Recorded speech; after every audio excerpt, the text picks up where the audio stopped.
શેરડીના રસ પીવાના ફાયદા વિશે આજે આપણે વાત કરીશું.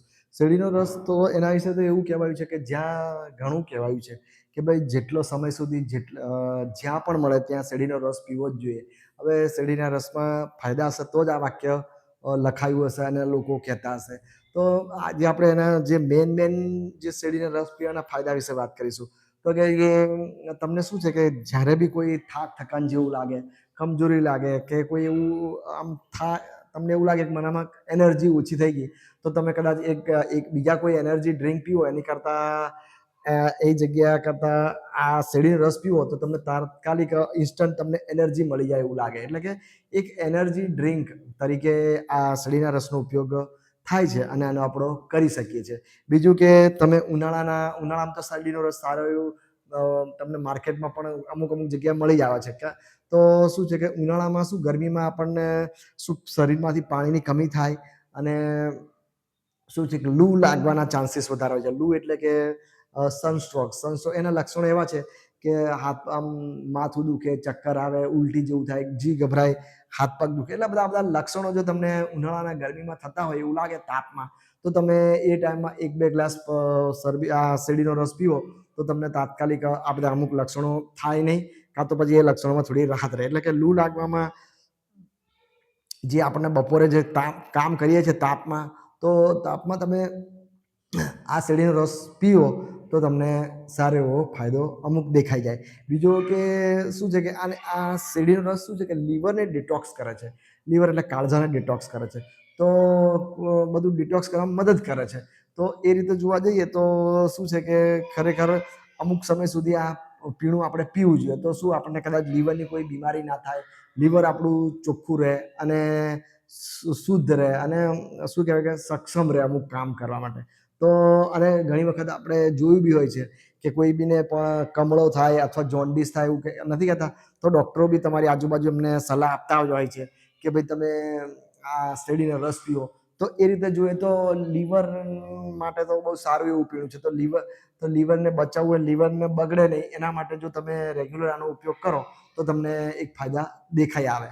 પછી પેશાબની શરૂઆતના સ્ટેજમાં પેશાબમાં બળતરા થવા, પેશાબમાં અટકાવ હોવો, એટલે કે કોઈ બી યુરિનરી ટ્રેક્ટ ઇન્ફેક્શન શરૂઆતમાં થયું હોય, તમને લાગે કે મને પેશાબમાં થોડી અટકાવ છે, બળતરા છે કે કઈ દુખાવો થાય છે, તો તમે એ ટાઈમમાં બી શેરડીના રસ પીવાનું ચાલુ કરો તો તમને ફાયદા દેખાઈ આવે. એટલે કે આ શું છે કે પેશાબને આમ છૂટથી લાવે છે અને પેશાબ વધારે છે.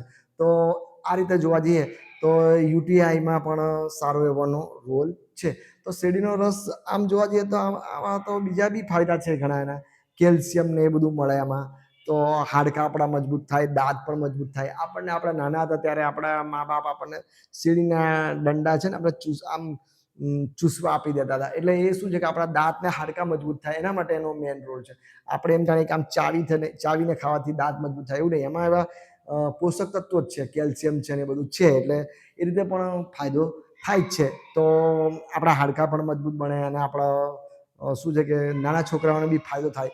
તો હવે શેરડીના રસની એક જગ્યા એવી છે કે જ્યાં તમે થોડું વિચાર કરવો પડે કે કઈ જગ્યાએ આ ના પીવાય. તો કે ડાયાબિટીસના દર્દીઓ માટે થોડીક ચિંતાનો વિષય છે. કારણ કે આમાં શું છે કે એક તો ગ્લુકોઝ વધારે હોય છે. તો આમ પણ જે ડાયાબિટીસના દર્દીઓમાં આમ પણ એમના શરીરમાં વધારે ગ્લુકોઝ બનતી હોય અને આ ઉપરથી ગ્લુકોઝ જાય તો ડાયાબિટીસના દર્દીઓને થોડું નુકસાન કરી શકે છે. તો ડાયાબિટીસના જે દર્દીઓ હોય એ લોકોએ થોડું વિચારીને પીવું જોઈએ અથવા એમના ડૉક્ટર શું કહે છે એ પ્રમાણે ચાલવું જોઈએ. હવે બીજું છે શું છે કે આમાં કેલરી પણ વધારે હોય છે. કેલરી વધારે હોય છે એટલે કે તમે 1 ગ્લાસ પીવો તો તમે 200ની આસપાસ કેલરી થઈ જાય તમારા શરીરમાં. તો 2 ગ્લાસ પીવો તો 400ની આસપાસ થઈ જાય. હવે જે લોકો વજન ઘટાડવા માંગે છે તો એમને શું છે કે વજન ઘટાડવું હોય તો એમને કેલરી મેન્ટેન કરવી પડે. એટલે એક દિવસમાં આપણે વજન ઘટાડવું હોય તો 1500થી 1700 આપણે કેલરીની જરૂરિયાત હોય છે. આપણે 1500-1700 કેલરી લેતા હોય છે. હવે વજન ઘટાડવું હોય તો આપણે 1000 કેલરી ધીરે ધીરે ઓછી કેલરી પર જવું પડે. 1000 કેલરી પર જવું પડે. તો પછી તમે કદાચ આવી રીતે જો 1-2 શેરડીના રસ પી નાખો તો તમે 400થી 500 કેલરી, 400ની આસપાસ કેલરી લઈ લો. હવે 400ની આસપાસ કેલરી લઈ લો તો તમે 1000 કેલરી મેન્ટેન કેવી રીતે કરી શકો? કદાચ તમને એ બી ખબર હોવી જોઈએ કે 300થી 400 કેલરી ખર્ચ કરવા માટે કેટલી મહેનત કરવી પડે. 1 કલાક તમે મહેનત કરો, કસરત કરો કે વોકિંગ કરો કે એવું કંઈક કરો, મહેનત હેવી વર્ક, ત્યારે માંડ તમે 300 થી 400 કેલરી ખર્ચ કરી શકો છો. અને આવી રીતે ઇઝીલી તમે 300 થી 400 જો કેલરી લઈ લો તો તમે શું વજન ઘટાડી ના શકો અને વજન મેન્ટેન પણ ના કરી શકો. કારણ કે વજન મેન્ટેન કરવા માટે બી જો વજન એનું એ જ રાખવું હોય તો બી તમે 1500-1700 કેલરી લેવાય અને જો ઘટાડવું હોય તો 1000ની આસપાસ જવું પડે.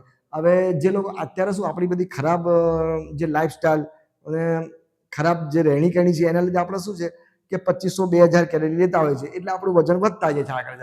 તો વજન મેન્ટેન કરવા માટે અને વજન ઘટાડવા માટે આ શેરડીનો રસ એટલો બધો કામનો નથી. બાકી બધી રીતે બધાને પીવા એવો જ છે. તો ખાલી વિચારવા જેવું હોય તો કદાચ એક ડાયાબિટીસના દર્દીઓ માટે અને બીજું શું છે કે આ વજન જે લોકો વજન ઘટાડવા માંગે છે અને જે લોકો મોટા છે, જે લોકો વધારે મોટા છે એમને થોડું વિચાર કરીને પીવું જોઈએ. બાકી તો શેરડીનો રસ ખરેખર એના માટે કહેવાય છે બરાબર છે કે જ્યાં મળે જેટલો સમય મળે એટલો સમય પીવો જ જોઈએ. એનામાં ફાયદા જ છે. સારું, જો જે શેરડીના રસ વિશે મેં ટૂંકમાં તમને જે મને ખબર હતી કીધી. વિડીયો તમને ગમ્યો હોય તો લાઈક કોમેન્ટ કરજો અને નેક્સ્ટ ટાઈમ મળીએ બીજો કોઈ વિડીયો લઈને. સારું, ચલો ત્યારે.